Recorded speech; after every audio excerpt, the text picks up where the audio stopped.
नमस्कार दोस्तों, मैं निधि सिंह। आप देख रहे हैं FT न्यूज, सच और कुछ नहीं। सपा सांसद लालजी सुमन पर हुए हमले के विरोध में आज बस्ती जिले में सपा नेताओं ने बस्ती जिले के शास्त्री चौक पर जोरदार प्रदर्शन किया है। शास्त्री चौक से कलेक्ट्रेट पहुंचे सपा नेताओं ने जिला प्रशासन को ज्ञापन सौंपकर कड़ी कार्रवाई की मांग की है।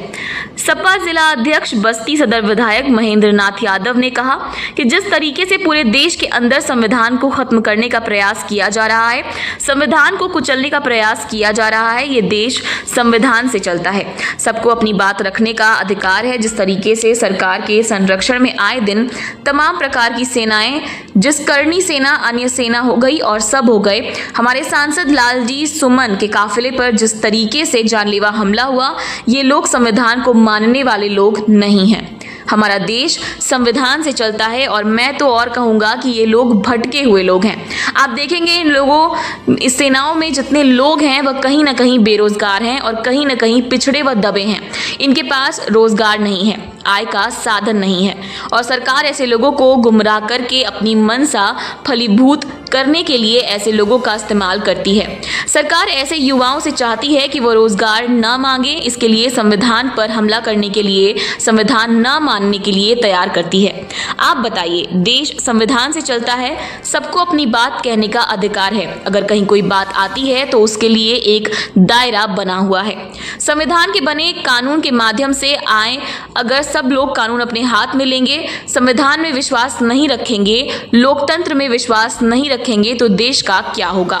इस सरकार में जो बैठे हुए लोग हैं ये गृह युद्ध कराना चाहते हैं, जातीय संघर्ष करना चाहते हैं। हम सब इसकी निंदा करते हैं और हम तो ये कहते हैं कि ये देश संविधान से चलेगा। महेंद्र यादव ने कहा कि इसके साथ ही हम लोगों ने मांग की है कि हमारे सांसद पर जिन लोगों ने हमला किया उन पर कड़ी कार्रवाई होनी चाहिए।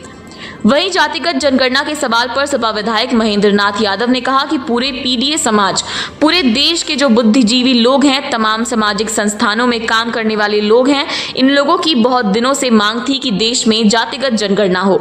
जो संविधान में विश्वास रखने वाले लोग हैं, बाबा साहब में विश्वास रखने वाले लोग हैं, आज उन सब की जीत हुई है और सरकार घुटने पर आई है। हम सभी इसका स्वागत करते हैं। जिस तरीके से पूरे देश के अंदर संविधान को खत्म करने का प्रयास किया जा रहा है, संविधान को कुचलने का प्रयास किया जा रहा है। ये देश संविधान से चलता है जो सबको हक अधिकार देता है, सबको अपनी बात रखने का भी अधिकार देता है। जिस तरीके से सरकार के संरक्षण आए दिन ये तमाम प्रकार की सेनाएं, जैसे करनी सेना हो गई और सब हो गया, अभी हमारे सांसद लालजी के काफिले जिस तरीके से जानलेवा हमला किया, ये लोग संविधान को नहीं मान रहे और ये देश संविधान से चलता है।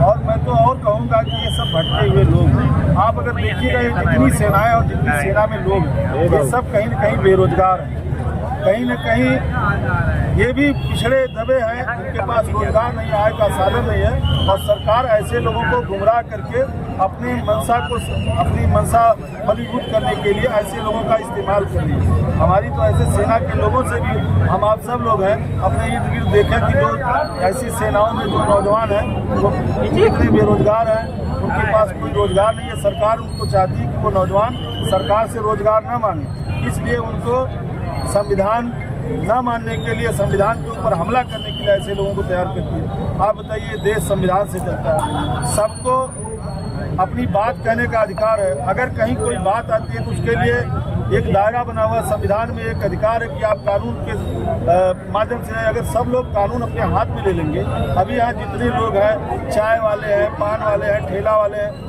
सब लोग अगर लोकतंत्र में विश्वास नहीं रखेंगे, संविधान में विश्वास नहीं रखेंगे, तो बताइए इस देश का क्या हाल होगा। इस सरकार पे जो बैठे हुए लोग हैं, ये इस सरकार को कमजोर करना चाहते हैं, गृह युद्ध कराना चाहते हैं, जातीय संघर्ष कराना चाहते हैं। तो हम सब लोग इसकी निंदा करते हैं और हम सब लोग ये कहते हैं कि ये देश संविधान से चलेगा। और जो भी लोग आदरणीय हमारे सांसद लालजी सुमन पे हमला किए हैं, उन पर कठोरतम कार्रवाई होगी।